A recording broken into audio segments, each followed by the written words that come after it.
Ladies and gentlemen, my name is Noah Lenz, and on behalf of the entire crew, I would like to welcome you to today's presentation on Air France and KLM. Our flight time will approximately around 20 minutes and cover the following topics. We are now ready for takeoff, so please make sure that all your electronic devices are now switched off or turned into flight mode. Thank you.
Okay, so our problem statement for today is: did the merger between KLM and Air France enable the two airlines to regain their competitive advantage facing the increasing pressure of globalization within the aviation industry? Now, first, what qualifies Air France-KLM as an M&E? First of all, it's the number one in terms of intercontinental traffic on departure from Europe. Moreover, it serves about 320 destinations in 114 countries and operates also into global hubs. That enables them to have a greater mix of customers. It also invests a lot in emerging markets and in cutting-edge digital technologies. This is actually the heart of their growth strategy. Okay, next we try to identify the mentality that Air France-KLM pursues, and we looked at several factors we could identify in order to make a conclusion about the strategy. So the first factor is actually a quote from one of their plans for 2020, which is "Go looking for growth where it exists." And that kind of supports their market-seeking behavior, because it's basically continuously trying to expand the network and access new markets, especially emerging markets such as Africa, China, and India, in order to seize the growth opportunities and get a greater access to different consumer groups. Also, they have very centralized operations and control, so as mentioned before, they operate in Amsterdam and Paris, and from those hubs they mention all the operations worldwide. So all of this actually leads to a global strategy, and we're concluding that they have very standardized output and a continuous delivery and consistent delivery of service. So they have little local adaptations. There's some incidents where they actually adapt to cultures, but we're going to mention that and cover that in external factors later on. So let's have a look at the actual merger. When the two companies, Air France and KLM, merged back in 2004 on the 5th of May, they actually formed the largest airline in terms of revenue, and were also the first major cross-border merger since decades.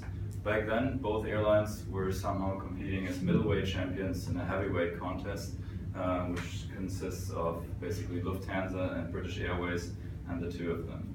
So it was basically a necessary stride for them to merge in order to stay competitive within the European market, which was lacking space for more than 3 major competitors in the long run.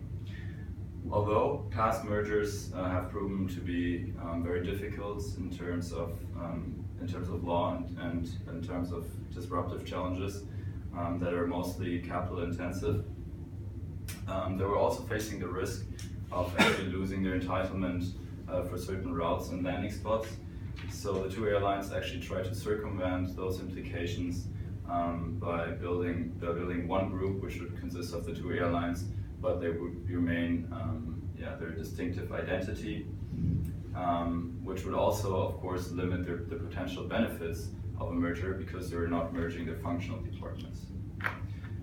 This merger was also facilitated by the same strategic mindset and the complementary nature of their networks.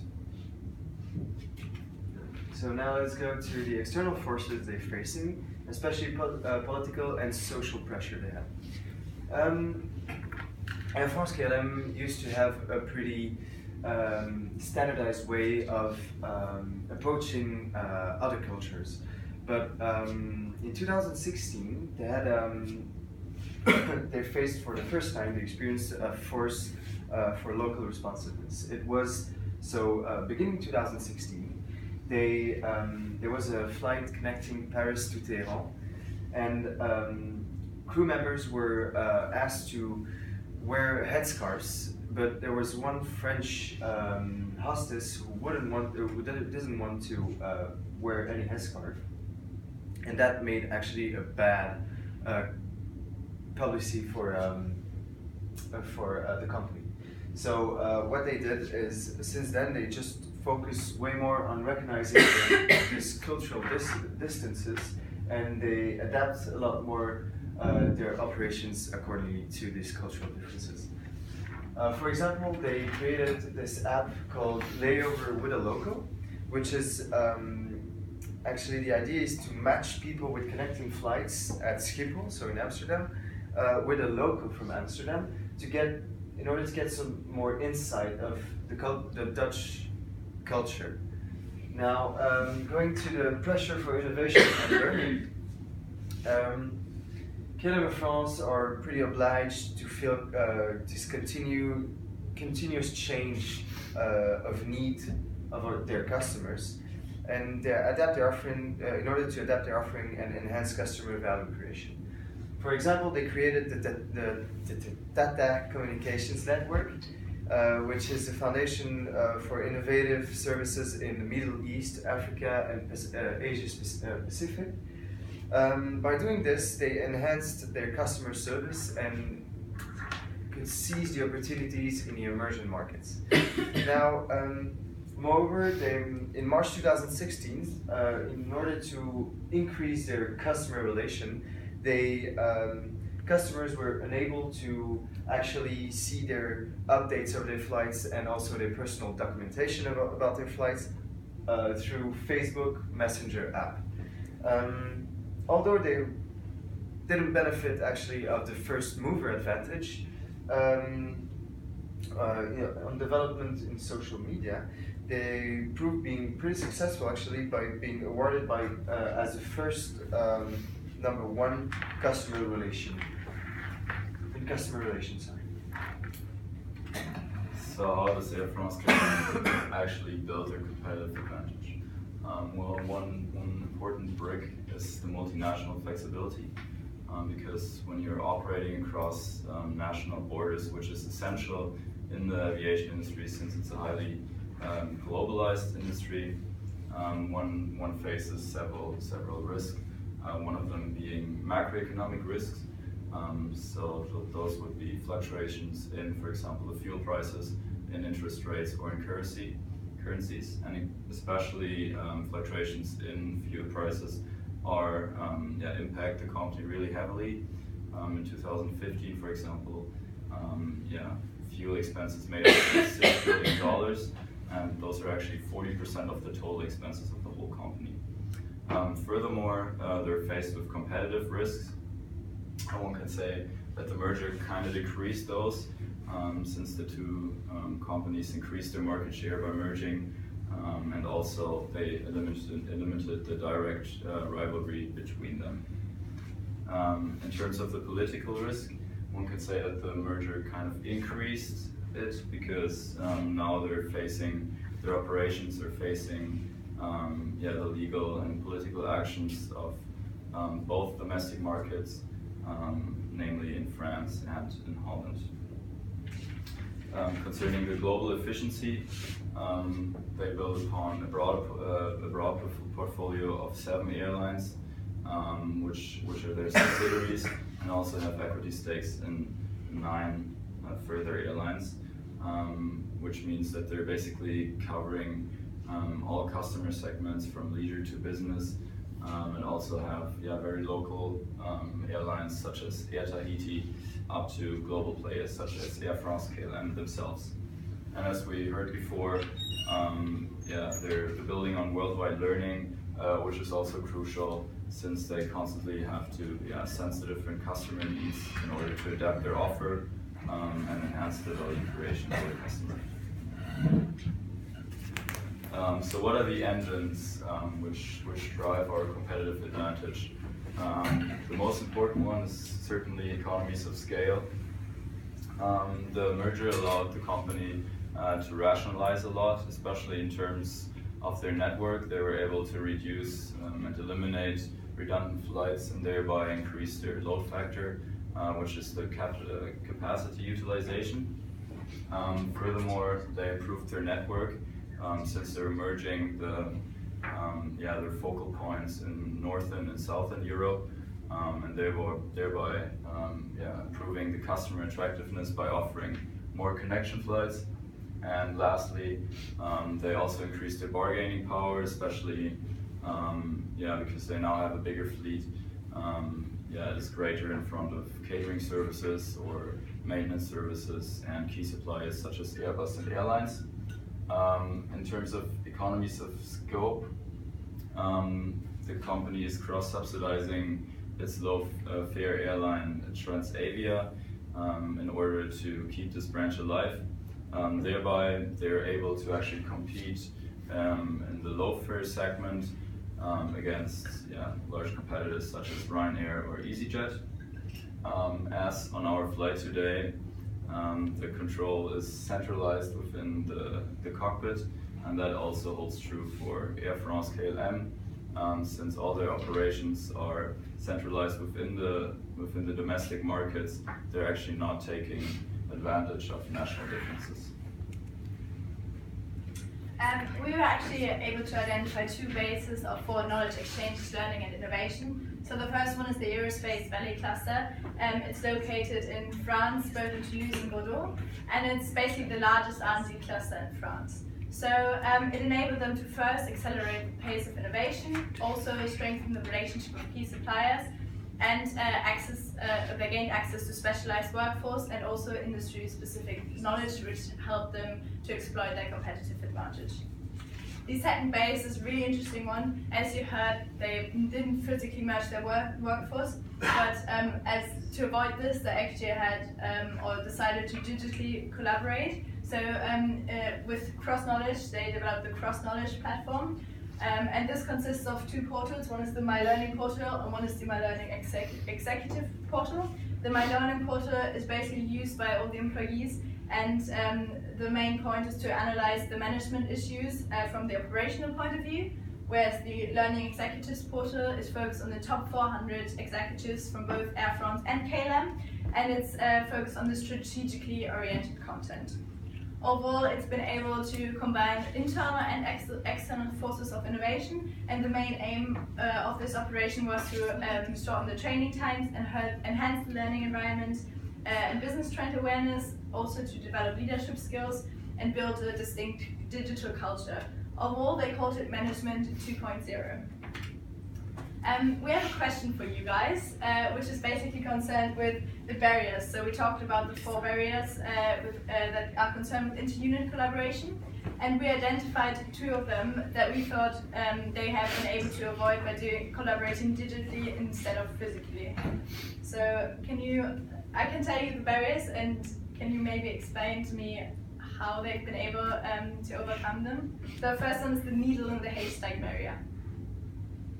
Well, for this barrier, through these programs, or how they are called, they facilitate information exchange and try to keep the information in an organized fashion. So by this, they hopefully ensure that nothing gets lost, and so they avoid this basic problem. Then also they would be able to always find the information they were looking for, right? And for the second one, the stranger problem. Yeah, those are eliminated as common flow information and communication frames are established. Yeah, so they have an established communication framework, so although they are distinct cultures and might have different communication styles, this framework allows them to communicate effectively without any misunderstandings. Lastly, we conclude that they have a Center for Global Innovation because obviously they're innovating at their center for their whole operations. However, we said to some extent they're globally linked because through this digital platform it allows them to access employees from all over the world and thus get input from different subcultures. So that's a really interesting point. Well, we've heard multiple positive aspects of the merger so far. There's also been a lot of difficulties in the 14 years of cooperation so far.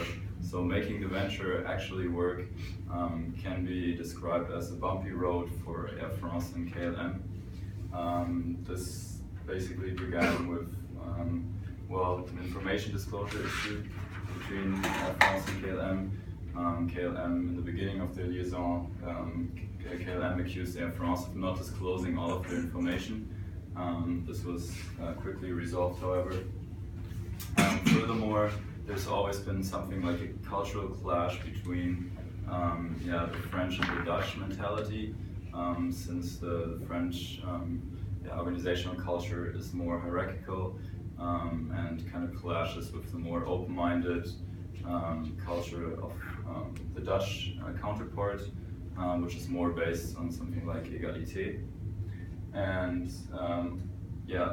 especially recently, the French workforce was frequently striking, which led to losses in several millions, while KLM is actually prospering lately. And this has led to a tense atmosphere and actually already raised voices within KLM to seize the crumbling marriage between the two. We are now approaching our final conclusion, so fasten your seatbelts and enjoy. Okay, so we're getting back to our problem statement. So it was concerned with the merger between Air France and KLM and whether actually the competitive advantage facing the increasing pressure from globalization were able or enabled them to compete effectively within the industry. So we summed up a few points. So we said that in the short run, actually, it seemed to be the only effective solution concerning the legislative environment, and they weren't actually allowed to fully merge. So they were able to benefit from economies of scale and economies of scope, so exploiting the benefits of the merger while actually conquering the areas that we mentioned so far. However, we said that to some extent this is limited because by not physically merging, they actually haven't been able to exploit the full potential of the merger, for example, economies of scale. And thus we say that in the long run, we actually think that the divergence causes them to drift apart, so they're not able to compete as effectively anymore. And you can actually see this because they're the fourth largest airline, so they have 3 competitors ahead of them, which is Lufthansa Group, Ryanair, and International Airlines Group at the moment. So we conclude in our paper as a very critical view that we actually think that the merger has not allowed them to compete as effectively in the long run. So that is our presentation. So thank you very much for listening and enjoy your stay in Maastricht.